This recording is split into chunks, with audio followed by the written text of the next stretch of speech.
हिमाचल प्रदेश में आयोजित हो रही प्रतियोगी परीक्षाएं अब मजाक बन चुकी हैं। पैसे के दम पर प्रश्न पत्र लाखों रुपए में खरीद कर इस भ्रष्टाचार को अंजाम दिया जा रहा है। कुछ दिन पहले तक यही कयास लगाए जा रहे थे कि सिर्फ जेओए प्रश्न पत्र लीक मामले में एसआईटी का गठन किया गया है। पुलिस ने अब पुलिस भर्ती परीक्षा प्रश्न पत्र लीक मामले में भी कई गिरफ्तारियां कर ली हैं। इससे तमाम ऐसी आयोजित हुई परीक्षाएं संदेह के घेरे में हैं।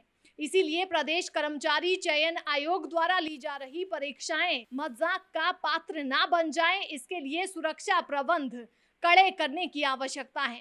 कुल मिलाकर कहा जाए तो अब लगभग सभी परीक्षाएं नियमों को ताक पर रख कर ली जा रही हैं। स्मार्ट मोबाइल फोन का प्रचलन नकल को अधिक बढ़ा रहा है। अक्सर ऐसी विवादित परीक्षाओं के मामले न्यायालय में चले जाने से मेहनती छात्रों का भविष्य अधर में लटक रहा है।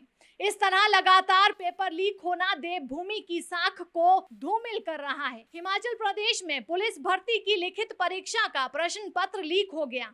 अपराधियों ने योजनाबद्ध तरीके से संगठित अपराध किया। किसी ने जमीन बेची तो किसी ने पिता की सेवानिवृत्ति पर मिलने वाली राशि दे दी। सपना था कि कुल का दीपक पुलिस में भर्ती हो जाएगा तो कष्ट कट जाएंगे, लेकिन ऐसा हुआ नहीं। धन भी गया और नौकरी की संभावना भी। हिमाचल प्रदेश में पुलिस की लिखित परीक्षा रद्द हुई। मुख्यमंत्री जयराम ठाकुर ने स्वयं घोषणा की कि पर्चा लीक हो गया था और वे चाहते हैं कि ये कार्य पारदर्शी ढंग से हो। उसके बाद से प्रतिपक्ष सरकार के खिलाफ मुखर हो गया। मुखर होना लोकतांत्रिक अधिकार है, लेकिन ये पक्ष भी याद रखने योग्य है कि शातिरों के पूरे प्रयास के बावजूद ये बात कुछ अच्छे ईमानदार अधिकारियों की ईमानदारी के कारण बाहर आई और जैसे ही मुख्यमंत्री के ध्यान में आई, उन्होंने परीक्षा रद्द करने का साहस दिखाया। पर्चा लीक होने को कोई कैसे ठीक ठहरा सकता है? विशेष जांच दल जांच कर रहा है।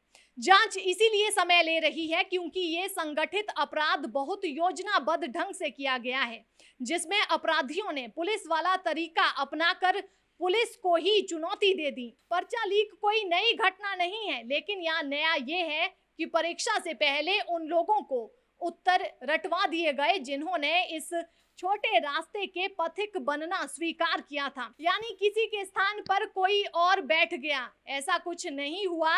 परीक्षा का प्रश्न पत्र उसी समय लीक हुआ हो, ब्लूटूथ या किसी पर्ची के माध्यम से नकल हुई हो, ऐसा भी नहीं हुआ। ये तो 1 माह पहले बनी योजना के अनुसार हुआ। पहले ये कहा गया कि 8 लाख रुपए जो देगा वो प्रश्न पत्र पाएगा। उत्तरों के विकल्प रटवा दिए गए। परीक्षा तो ठीक ही संचालित हुई। जिलों तक में 4 स्तरीय सुरक्षा व्यवस्था थी। जितनी सुरक्षा इलेक्ट्रॉनिक वोटिंग मशीन की होती है, उतनी ही प्रश्न पत्र की भी होती है। वास्तव में व्यवस्था कभी दुर्बल नहीं होती। उसे दुर्बल तो प्रक्रिया के साथ जुड़े लोगों की चारित्रिक विशेषताएं बनाती हैं। प्रश्न ये है कि जब प्रश्न पत्र बनाने वाले लोग अलग है, उसे छपवाने वाले लोग अलग है, दोनों पक्षों को एक दूसरे के बारे में पता नहीं है, इसके बावजूद प्रश्न पत्र कैसे चोर दरवाजे से बाहर निकल जाता है और कैसे कथित लाभार्थियों तक पहुंच जाता है, गौर करने वाली बात है। गौर करने वाली बात यह भी है कि इतनी सुरक्षा के बावजूद पर्चा कैसे लीक हुआ, कैसे एजेंट सक्रिय हुए, कैसे उन्होंने लाभार्थी बनने वालों को चुना, फिर कैसे परीक्षा से पहले सबसे संपर्क किया और उत्तर बताए। ये 1 दिन या 1 सप्ताह का काम नहीं था। सच ये है कि पुलिस बल में भी मनुष्य ही आते हैं। छोटे रास्ते का आकर्षण कुछ लोगों के लिए निर्धनता में भी बना रहता है, कुछ के लिए सभी सुविधाएं पाने के बाद भी इसी छोटे रास्ते के मोह में आकर कई लोग मंजिलों से बिछड़ जाते हैं। वे योग्य ना होने के बावजूद भर्ती की इच्छा रखने वाले हों या फिर सरकार से सब कुछ पाकर भी कंगाल महसूस करने वाले बड़े लोग हों। जिन लोगों के लिए हिमाचल प्रदेश के मुख्यमंत्री का नाम नरेंद्र मोदी हो, जो अमित शाह तक को हिमाचल का मंत्री बताए और उन्होंने लिखित परीक्षा में 75% अंक हासिल किए हों, उन पर संदेह ना होता तो और क्या होता। अभिभावकों की पूंजी को पुलिस में किसी तरह भर्ती हो जाने के लिए लुटा देने वाले युवा कल को किसी बड़े अधिकारी के नाम पर उगाही ना करते तो और क्या करते।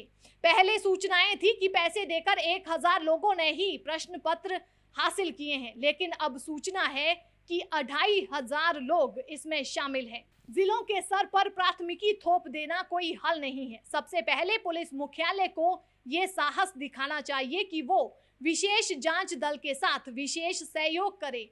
यह परीक्षा की प्रतिष्ठा को अक्षुण्ण रखने का प्रश्न है। यह उस साहस के समान का प्रश्न है जो सरकार ने पारदर्शिता के लिए दिखाया है। आशा की जानी चाहिए कि जांच के निष्कर्ष आते ही सरकार किसी को बख्शेगी नहीं।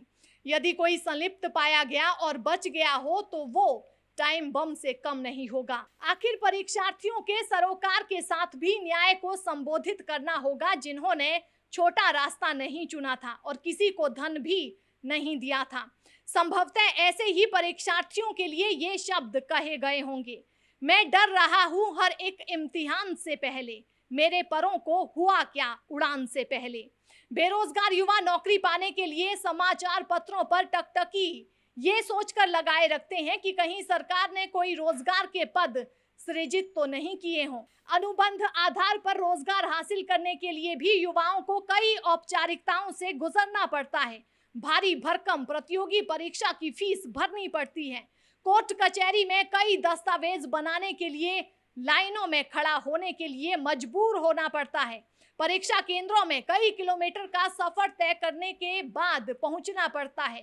परीक्षा केंद्रों में अव्यवस्थाओं के चलते हर बार प्रश्न पत्र लीक मामले उजागर होना एक तरह से मजाक बन गया है।